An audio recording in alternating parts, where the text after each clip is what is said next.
నమస్తే, welcome to are Telugu. నిన్న మంగళవారం రోజున మహాకుంభమేళా సందర్భంగా కొన్ని కోట్లాది మంది ప్రజలు త్రివేణి సంగమానికి పుణ్యస్నానాలు ఆచరించడానికి రావడంతో ఒక్కసారిగా అక్కడ తొక్కిసలాట జరిగింది.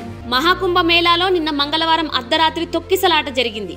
జీవిత కాలంలో ఒక్కసారి వచ్చే మహాకుంభమేళాలో పుణ్యస్నానాలు ఆచరించడానికి కోట్ల సంఖ్యలో భక్తులు వస్తున్నారు. ఇక ఈ రోజు మౌని అమావాస్య కావడంతో నిన్న అర్ధరాత్రి నుంచి భక్తులు ఎక్కువ సంఖ్యలో వచ్చారు. త్రివేణి సంగమం వద్దకు అందరూ ఒక్కసారిగా రావడం వల్ల భక్తుల తాకిడికి భారీ కెడ్లు విరగడంతో ఈ ప్రమాదం జరిగినట్లు ప్రత్యక్ష సాక్షులు పోలీసులు చెబుతున్నారు. ఘటనలో 15 మంది మృతి చెందినట్లు ప్రయాగ్రాజ్ వైద్యుడొకరు ఒక వార్తా సంస్థలో తెలిపారు. అయితే అధికారికంగా దీనిపై ఇంతవరకు ఎలాంటి ప్రకటన వెలువడలేదు. స్నానాలు చేయడానికి వచ్చిన భక్తులు, అధికారులు సూచనలు పాటించాలని ఉత్తరప్రదేశ్ ముఖ్యమంత్రి యోగి ఆదిత్యనాథ్ కోరారు. మీరున్న చోటకి సమీపంలో ఉండే గట్లలో స్నానాలు చేయండి, అందరూ నది సంగమం వద్దకే వెళ్లేందుకు ప్రయత్నించొద్దు అని ఆయన భక్తులను కోరారు. ప్రయాగ్రాజ్లో జరుగుతున్న కుంభమేళాలో మౌని అమావాస్య రోజున స్నానాలు చేయడానికి 10 కోట్ల మంది భక్తులు వస్తారని అధికారులు అంచనా వేస్తున్నారు. పెద్ద సంఖ్యలో చేరుకున్న భక్తులు బారికేడ్లు దాటే ప్రయత్నం చేయడం సోషల్ మీడియాలో షేర్ అవుతున్న వీడియోలు, ఫోటోలతో కనిపిస్తోంది. తొక్కిసలాట విషయం తెలియగానే స్థానిక పోలీసులు, భద్రతా సిబ్బంది వెంటనే అక్కడికి చేరుకున్నారు.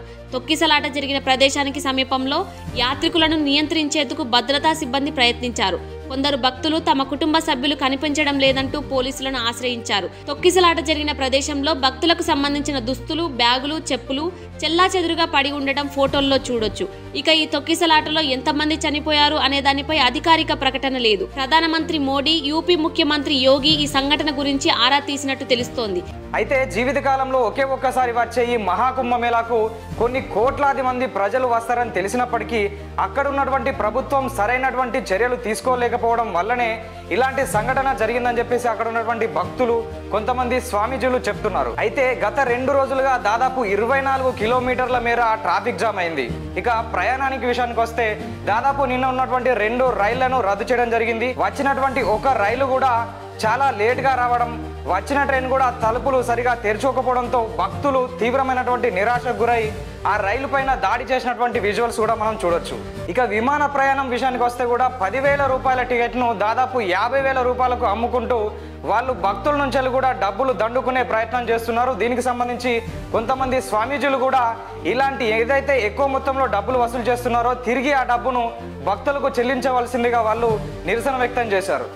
ఈ సంఘటనకు సంబంధించి ప్రస్తుతం యూపీలో ఉన్నటువంటి ముఖ్యమంత్రి యోగి, అదేవిధంగా నరేంద్ర మోదీ గారు కూడా ఆ సంఘటనకు సంబంధించినటువంటి పూర్తి సమాచారం తీసుకొని దానిపైనటువంటి తగు చర్యలు తీసుకోవాలని చెప్పేసి అధికారులు కూడా చెప్పినట్టు తెలుస్తుంది. అయితే ఈ మహాకుంభమేళా ఇంకొన్ని రోజులు కొనసాగుతున్న నేపథ్యంలో మరికొన్ని పునరావృతం కాకుండా ఉండేలా చూసుకోవాలని చెప్పేసి అధికారులకు ఇటు ముఖ్యమంత్రి కావచ్చు, అటు నరేంద్ర మోదీ కావచ్చు చెప్పినట్టు తెలుస్తుంది.